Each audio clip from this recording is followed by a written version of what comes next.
and some of the good insights. So the next presentation really is about women empowerment. So I now invite Dr. Suzette Mitchell. She's a gender specialist with the Australian Water Partnership, and I invite her to share some of her thoughts about how we can implement GEDSI in dam safety programs. So Suzette, welcome.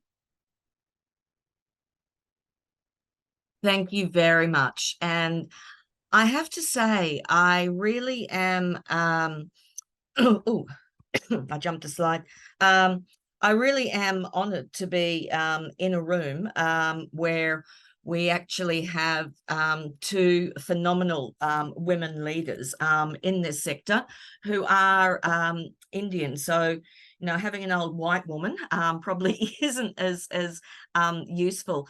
But I did want to just very briefly put this into a context a little bit broader than gender, also looking at disability and social inclusion. So one of the, come on, slides work. I'll just briefly go through gender equality, disability and social inclusion and why it's important. I don't really need to look at the role of women in hydropower because that's already been done. But I did want to just look at some good practices and then link back to some of the issues that Craig brought up as well. So if we look specifically at the idea of leaving no one behind and using a human rights-based framework for all water resource management, it really looks at including those that are most likely to be left behind. So that's often women and looking towards gender equality, but also people with disabilities. And that's not just the people themselves, but their carers. And what we find is that often it is the women who are traditionally the people who care in the household for people with disability, and the elderly. So social inclusion is also an area that needs to be considered, and I'll go through that more later. But one of the things that we find globally, and you will receive a set of this PowerPoint, so don't worry about looking at the detail of anything. I'm not going to go into detail, but you will have the source for being able to get them yourself. There's many entrenched social norms and practices. You know, girls aren't encouraged to go into STEM, science, technology, engineer, and math when they're young. And there's a whole heap of thoughts of, you know, women going out to the field. It's not appropriate. What will their husbands think? They don't want to be away from their children, etc. But having more women, and Kerala, I mean, Kerala is always just a phenomenal case study because there is so much equality. Having 50% of women, it actually increases productivity, greater innovation, and much better customer satisfaction. So the more diverse your workforce is, the more you're drawing on the needs of everybody that the project is targeted for. And the reason for dams is to get water to people and to keep people safe. So we need to make sure that the people are targeted and considered. So globally, only 20% of utility workers are women, 23% of engineers, and 15% of managers. And you also find that a lot of women globally do not stay in the sector as engineers. They're much more likely to drop out. And, you know, there have been a lot of cases of sexual harassment, especially when people are traveling. But one of the other issues is that there often aren't toilets for women in some of the areas. And it was found that 48% of treatment plants and 37% of pumping stations, only that number existed. So for pumping stations, there's what, 63% don't. So that makes it really difficult for women, especially when they're menstruating. So advancing, providing training, mentorship, networking, and I would love to keep in touch with both Dr. Rani and Dr. Sydney for a new network that is going to be developed for Asia on women in water. So I just wanted to highlight some of the issues that have already been raised. In terms of looking at gender, we need to look at them as stakeholders throughout the whole stage. Look at them as leaders, having input into decision making, increasing their employment, building their capacity, and also addressing the needs at the local community where the dams are being built.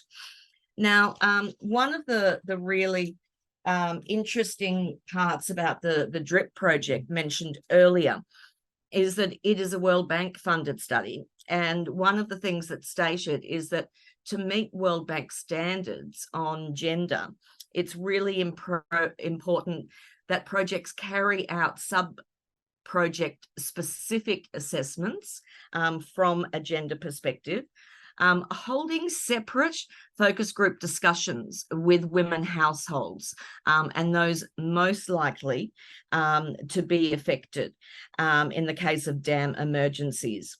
And also meetings with women site engineers and looking at ways to make sure that interventions are useful.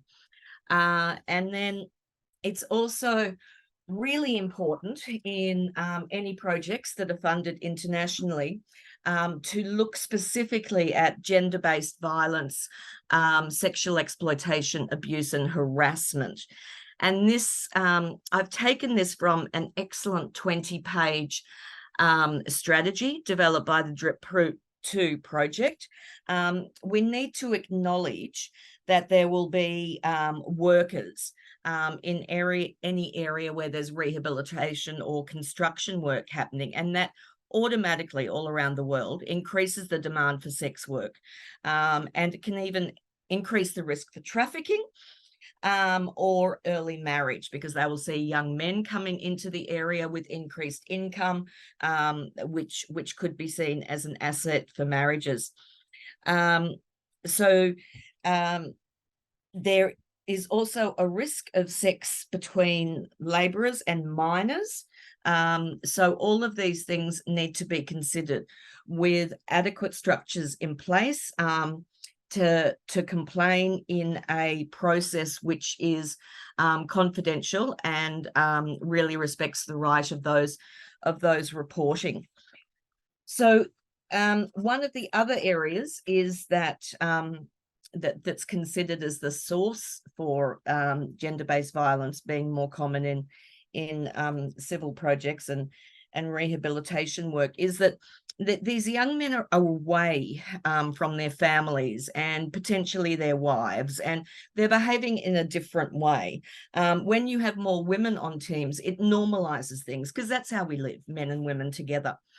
So there can be more abuse, and there's also an increase in alcoholic consumption, which can also trigger violence.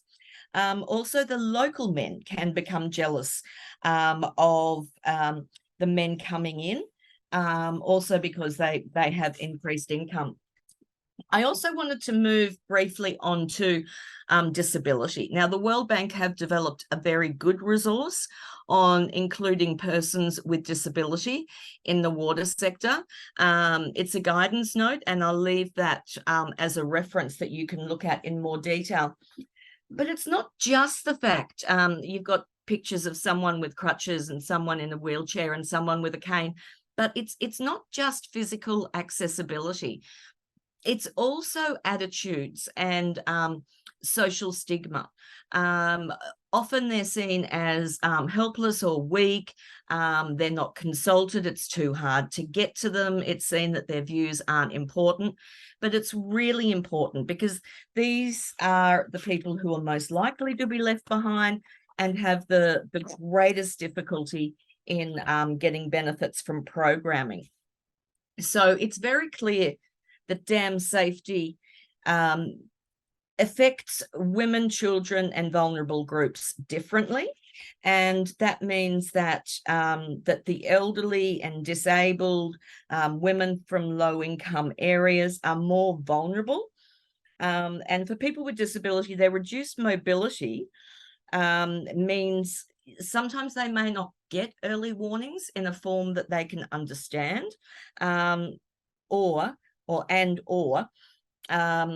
their ability to go to evacuation centres, having access to toilets there, all of those issues are doubly, if not triply, difficult. So in Kerala, for the 2018 floods, 20% of the 433 lives lost were for the elderly, even though they're only 12% of Kerala's population. We don't have the disability stats for that. But these are the people who are most likely to be left behind. So when we're looking at emergency planning, we really need to consider that.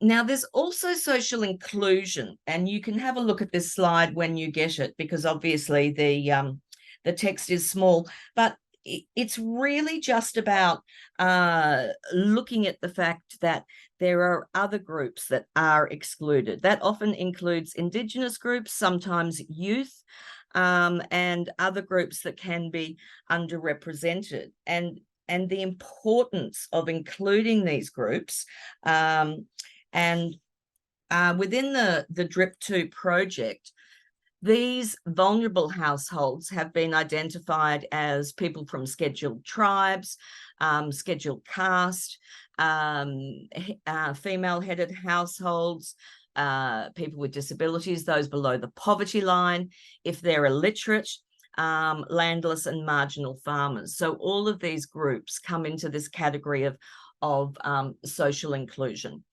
Now, they will, of course, experience the same impacts as other people, but they will have additional ones due to their socioeconomic condition or their physical ability. So because of that, there needs to be additional assistance and measures to make sure that they are reached and that the impacts and the benefits of the project are addressed specifically to them.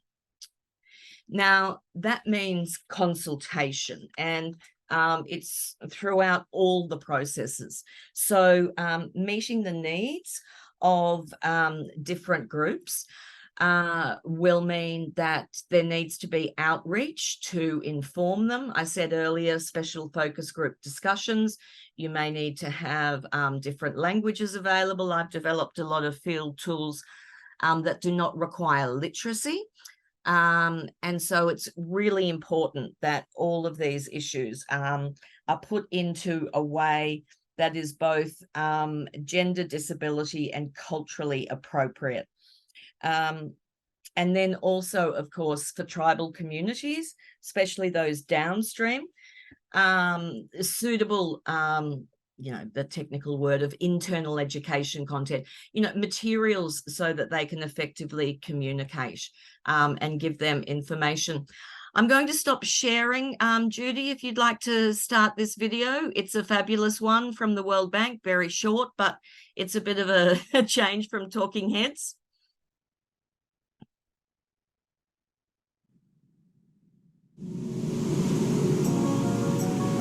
Not many people know that India's women engineers are a critical part of the country's efforts to upgrade its large dams, especially in the southern part of the country.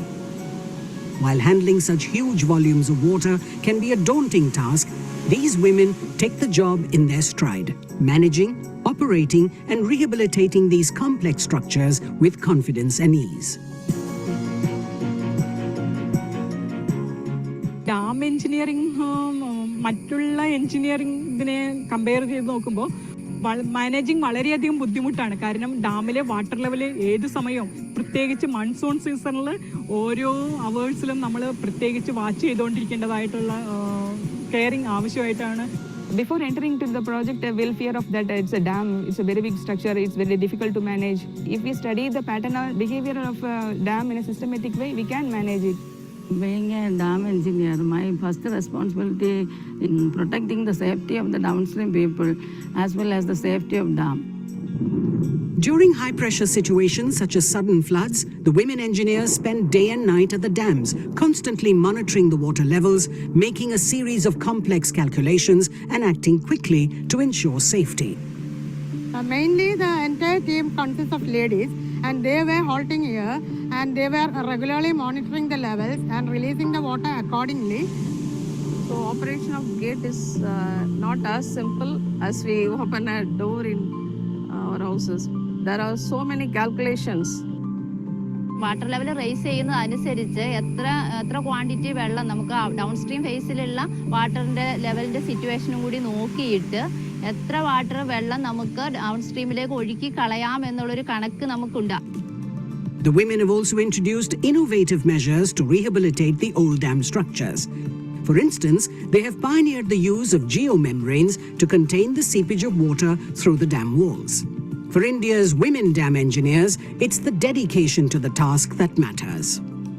I don't think that I am a women engineer. I can't do like that. I can do everything what the men can do, I can do.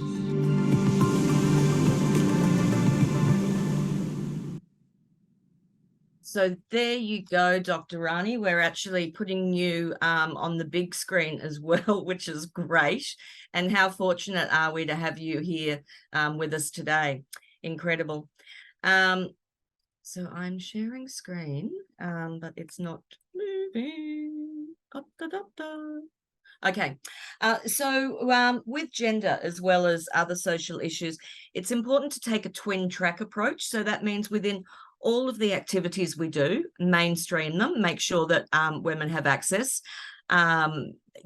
developing the skills, whatever is being offered should be including women engineers and reaching out specifically.